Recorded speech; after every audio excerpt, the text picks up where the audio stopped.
Hi കൂട്ടുകാരെ, നമുക്കിന്ന് നല്ലൊരു വളം ഉണ്ടാക്കാം.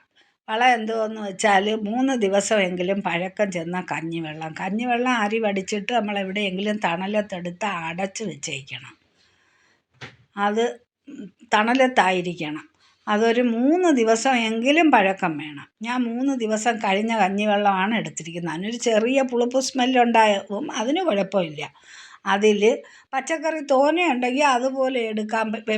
കപ്പലണ്ടി പിണ്ണാക്ക് അല്ലെങ്കിൽ ഒരു പിടിയായാലും മതി. ഞാൻ 1.5 പിടി കപ്പലണ്ടി പിണ്ണാക്കെടുത്ത്, അപ്പോൾ ആ പിണ്ണാക്കും എടുത്ത് അടച്ച് വെയിലൊന്നും കൊള്ളാത്ത തണലത്ത് ഏതെങ്കിലും ഒരു ഭാഗത്ത് വൈകിട്ടാണ് ഞാൻ ഒഴിച്ച് വെച്ചിട്ട് രാവിലെ എടുത്ത് അതിൽ 10 ഇരട്ടി വെള്ളം ചേർക്കണം. ഞാൻ എടുത്ത കപ്പുണ്ടല്ലോ, ആ കപ്പിന് 10-15 കപ്പോളം വെള്ളം ചേർത്തിട്ടാണ് അതിൻ്റെ തെളിവെടുത്താണ് ഇലയിലും ചെടിയിലും തണ്ടിലും എല്ലാം നല്ല രീതിയിൽ ഒഴിച്ചു കൊടുത്താൽ നല്ലൊരു വളമാണ്.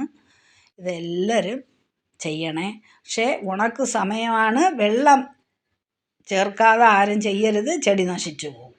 എല്ലാ പച്ചക്കറിക്കും ഒഴിച്ചു കൊടുക്കാം, എല്ലാത്തിനും ഒഴിച്ചു കൊടുക്കാം. പയറിന്, വഴുതനയ്ക്ക്, മുളകിന്, എല്ലാ പച്ചക്കറിക്കും ഒഴിച്ചു കൊടുക്കാം. ഇതിൻ്റെ മട്ടിയുണ്ടല്ലോ, അതിൻ്റെ മട്ടി വെച്ചിരുന്ന് പിന്നും കഞ്ഞിവെള്ളം ബാലൻസ് ഉണ്ടെങ്കിൽ അതൊഴിച്ച് വെച്ചിരുന്ന അത് പിറ്റെന്നും എടുത്ത് നമുക്ക് ഒഴിച്ചു കൊടുക്കാം. പിന്നെ ആ മട്ടി നല്ലതുപോലെ ഇളക്കി കഞ്ഞിവെള്ളം ഒഴിച്ച് തണലത്ത് വെച്ചിരുന്നാൽ പിറ്റെന്നും നമുക്ക് ഒഴിച്ചു കൊടുക്കാം.